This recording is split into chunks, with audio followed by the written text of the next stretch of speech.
Selamat datang channel Trading for Better Life. Di video ini saya coba menganalisa beberapa saham di satu sektor saham yang harga komoditasnya hari Jumat kemarin mulai bergerak naik karena ada konflik di Timur Tengah.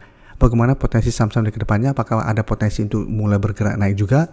Yuk kita coba pelajari analisanya di video ini. Semoga analisa diberikan ini bisa bermanfaat dan membantu teman-teman dalam mengambil keputusan. Untuk teman-teman belum subscribe channel ini, bisa tekan tombol subscribe agar tidak ketinggalan informasi dan analisa saham terbaru akan diupload setiap harinya.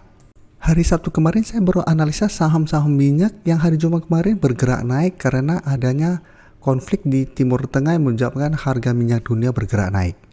Jadi saham-saham tersebut bergerak naik dan sekarang kalau pemberitaan lagi dengan judul deretan harga komoditas memanas gara-gara serangan US ke Yaman. Jadi selain minyak mentah ternyata harga CPO juga naik dan emas juga naik. Jadi kita bisa lihat harga CPO di bursa Malaysia diperdagangkan lebih tinggi di tengah sentimen positif atas ekspektasi output yang lebih rendah dalam beberapa minggu ke depan. Ditambah dengan menguatnya harga minyak mentah. Jadi karena ada konflik di Timur Tengah, harga emas naik, harga CPO naik, harga minyak mentah juga naik. Tapi jika kita perhatikan saham-saham di satu sektor CPO, bisa kita lihat yang pertama LSIP hari Jumat masih bergerak di harga 885, tidak bergerak naik dan secara teknikal saat juga masih belum oke. Bisa kita lihat masih bergerak sangat downtrend setelah gagal bertahan atau turun bawah garis EMA. Saat turun bawah garis EMA bisa kita lihat LSIP terus turun, sempat beberapa kali mencoba untuk kembali naik di atas garis EMA masih gagal dan saat ini jika kita lihat untuk support terdekat ada di sekitar 875. Setelah menyentuh harga 875, LSIP sempat rebound, tapi belum sempat menyentuh garis EMA 50, baru di sekitar 910, LSIP kembali melemah. Jadi saat ini harga 900 masih berupa resisten yang menahan kenaikan dari saham LSIP, sedangkan support masih di 875. Sedangkan untuk garis EMA 50 saat ini di sekitar 910. Dan jika kita perhatikan broker summary pada perdagangan hari Jumat walaupun tidak naik dan turun, ini terpantau ada distribusi besar. Asing juga terpantau satu minggu terakhir ini masih keluar dari saham LSIP. Jadi secara teknikal saat ini LSIP belum oke, masih bergerak sangat downtrend dan ternyata masih ada distribusi sehingga saya lihat minggu depan LSIP masih ada potensi untuk kembali turun mengetes 875. Dan hati-hati apabila support ini ternyata gagal menahan penurunan dari LSIP, maka LSIP berpotensi lanjut downtrend menuju support berikutnya di sekitar 850. Jadi LSIP saat ini menurut saya belum layak untuk entry walaupun ada sentimen kenaikan harga CPO. Jadi paling aman saat ini menurut saya adalah tunggu LSIP berhasil naik di atas garis EMA 50 baru coba ikut entry. Karena walaupun saat ini ada resisten di sekitar 900, di atasnya sudah ada resisten di garis EMA 50. Jadi walaupun terpantau LSIP berhasil naik di atas 900, tapi ternyata masih tertahan di garis EMA 50, maka secara pergerakan masih ada potensi untuk melanjutkan penurunan. Jadi masih terlalu beresiko untuk entry saat ini. Untuk DSNG bisa kita lihat secara pergerakan hampir mirip dengan LSIP. Saat ini masih bergerak downtrend setelah turun di bawah kedua garis EMA. Setelah turun di bawah kedua garis EMA, saat ini DSNG tertahan di harga 530. Harga 530 jika kita perhatikan sebelumnya di Juni tahun lalu sempat disentuh DSNG dan masih bisa bertahan dan rebound kembali. Tapi di Desember tahun lalu DSNG mengetes 530 bisa bertahan dan rebound, tapi beberapa kali setelah berhasil rebound bisa kita lihat masih tertahan di 550 dan garis EMA 50. Dan saat ini garis EMA 50 tepat di 550 sehingga ini akan berubah menjadi resisten kuat. Jadi sebenarnya menarik untuk pantau DSNG apabila berhasil break garis EMA 50, menurut saya masih menarik untuk coba entry untuk swing trade dengan target di garis EMA 150 sampai 580 untuk target take profit. Apabila memang terpantau DSNG minggu depan berhasil break garis EMA 50. Tapi apabila terpantau masih kesulitan untuk break garis EMA 50, menurut saya DSNG juga masih belum menarik untuk entry walaupun harga 530 sampai saat ini masih kuat menahan penurunan dari saham ini. Dan bisa kita lihat pada kenaikan 1% lebih hari Jumat kemarin ini terpantau memang masih ada akumulasi, tapi asing terlihat dalam 2 minggu terakhir ini masih keluar dari saham DSNG.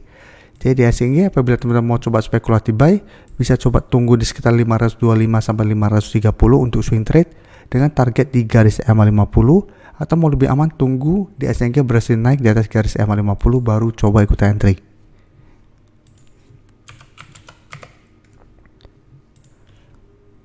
Saham SIM juga bisa kita perhatikan secara teknikal, pergerakannya hampir mirip dengan DXYG dan LSIP. Secara tren saat ini masih bergerak downtrend setelah turun di bawah kuda garis EMA.